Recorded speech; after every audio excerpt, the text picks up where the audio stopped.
Bonjour à tous et bienvenue dans cette nouvelle vidéo pour vous aider et vous apprendre à couper une vidéo. Donc à la demande de Siané, merci beaucoup pour votre commentaire et merci pour votre demande. Donc aujourd'hui effectivement, qu'allons-nous créer? Nous allons créer une vidéo dans laquelle on va pouvoir couper un extrait. Vous allez voir, c'est très facile. Donc comme d'habitude, je me connecte sur mon compte dans lequel je retrouve tous mes designs. Donc en ce moment, je travaille beaucoup sur la plateforme Azimut.me, donc Azimut.me dont je vous ai parlé en commentaire, que vous pouvez retrouver désormais sur internet et dans lequel vous avez encore plus de tutos que sur cette chaîne YouTube puisque ce sont les tutos de nos nouveaux partenaires.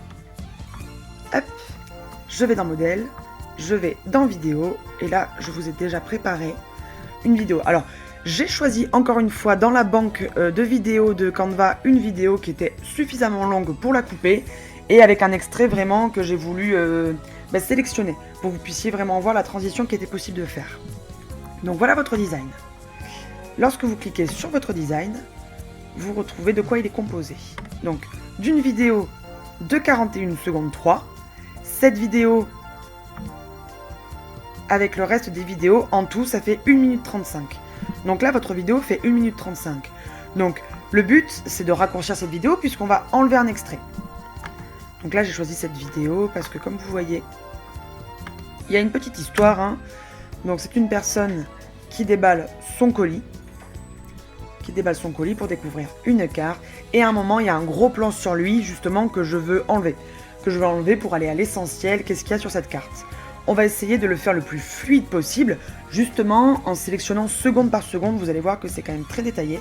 Et on va pouvoir travailler. Bon, déjà là on a le décompte de la vidéo. Et en principe, voilà, à partir de la 26e seconde, on commence à avoir un gros plan sur la personne. Et je vais enlever ce gros plan. Pour arriver directement environ à la 36e seconde où on voit bien la carte. Après, évidemment, voilà, il y a une transition qui permet d'aller à l'autre partie de la vidéo. Ça, c'est autre chose. Donc, je retourne au tout début de ma vidéo. Je sélectionne ma vidéo indépendamment. Et là, je vais ici. Donc de nouveau, on peut visionner la vidéo avec le décompte que l'on voit ici. Donc comme je vous ai dit, c'est à peu près à partir de la 26e seconde que l'on voit un changement d'angle dans la vidéo. Donc si je tape 26e seconde, je peux taper directement 26 ici et ça s'arrêtera, vous allez voir, bien plus tôt que prévu. Donc là, il ouvre la carte et voilà. Donc c'est pas mal. C'est pas mal parce que lorsqu'il ouvre la carte, on a vraiment le plan entier de la carte lorsqu'il se lève justement en direction du personnage. Donc là, c'est la première partie de la vidéo. Je duplique ma page. Donc ça me redonne la vidéo. Couper. Là comme ça, je vais pouvoir vous montrer qu'on peut faire beaucoup de choses. On peut directement sélectionner la partie visible que l'on veut, la déplacer. Donc là, je mets à la fin parce que le but c'est de voir à la fin. Et après, avec les flèches, je peux aussi être très précise. Vous voyez? Donc là, je regarde le détail de la personne et je vois environ... Voilà. Hop. Excusez-moi. Je resélectionne la vidéo. Donc là, il reste plus que environ 4 secondes. Faut que j'essaye d'être le plus cohérent possible par rapport à la fin de ma vidéo. Donc si je me mets à 38 secondes, mais écoutez, on va voir ce que ça donne. Je me mets au hasard au milieu de ma vidéo. Je la mets en route. Après, évidemment, selon la vidéo que vous faites, il y aura peut-être plus de fluidité. Si vous filmez un paysage et qu'une voiture se met dans le paysage à un moment donné, vous pouvez couper la voiture et il n'y aura pas une transition comme celle-ci. Alors là, on remarque qu'il y a juste une transition, c'est quelque chose qu'on peut faire. On peut animer la vidéo. Donc c'est-à-dire la donner en mouvement. C'est une nouvelle fonctionnalité de Canva. Vous avez peut-être remarqué, la façon de traiter la vidéo ici est différente et plus détaillée. Et maintenant, on peut animer indépendamment la page. Donc là, il y avait un balayage, c'est la raison pour laquelle c'est pas très fluide. De la photo, donc ça permet plus d'animation, ça permet encore plus de création, c'est intéressant.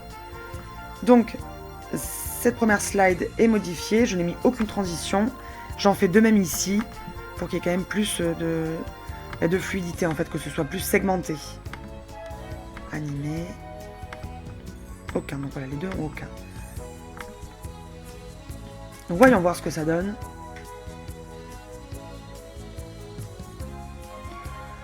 Évidemment, voilà, c'est pas très fluide. Après, à vous d'adapter, à vous de jouer avec les secondes. Et vous voyez, on a perdu donc 10 secondes de la vidéo qui à la base faisait 1 minute 35. Donc on a raccourci la vidéo en enlevant un extrait de votre vidéo de base.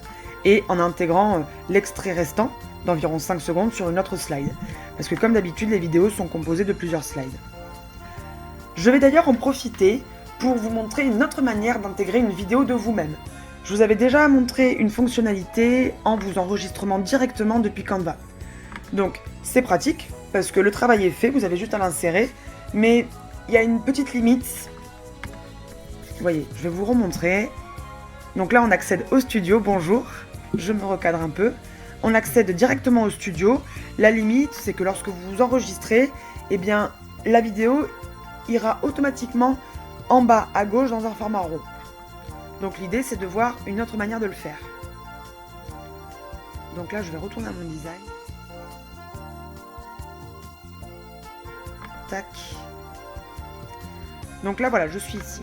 Tout simplement, je vais aller dans caméra. Hein. Après vous utilisez l'outil que vous souhaitez. Là si j'utilise l'outil caméra, ce qui est intéressant c'est pour les personnes qui sont moins à l'aise à l'oral, c'est que vous pouvez segmenter les vidéos. Vous l'avez vu dans mon tuto précédent, je fais toute une traite sur chaque slide. C'est vrai que j'ai l'habitude. J'ai beaucoup travaillé la prise de parole, j'ai beaucoup travaillé l'oral. Ce sera d'ailleurs l'objet de ma prochaine vidéo, comment prendre la parole à l'oral de manière plus aisée, de plus facile. C'est un travail. Là ici, vous pouvez mettre pause.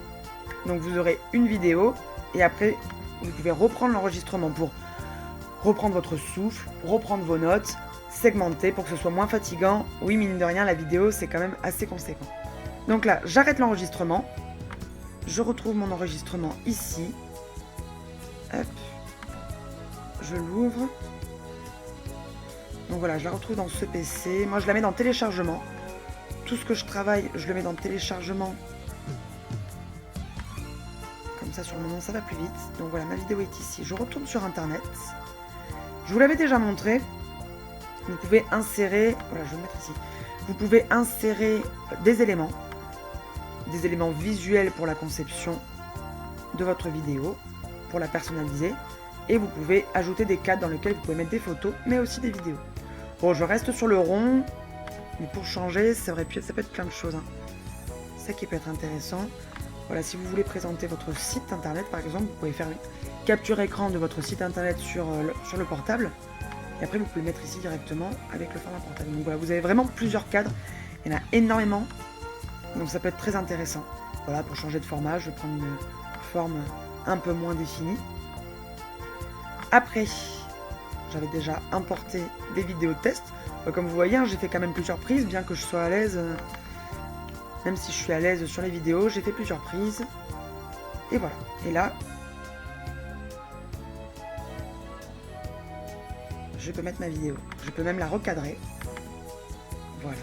Quand vous double-cliquez sur votre vidéo, vous pouvez recadrer dans le cadre à peu près. Alors, on va faire en sorte qu'on voit pas les limites.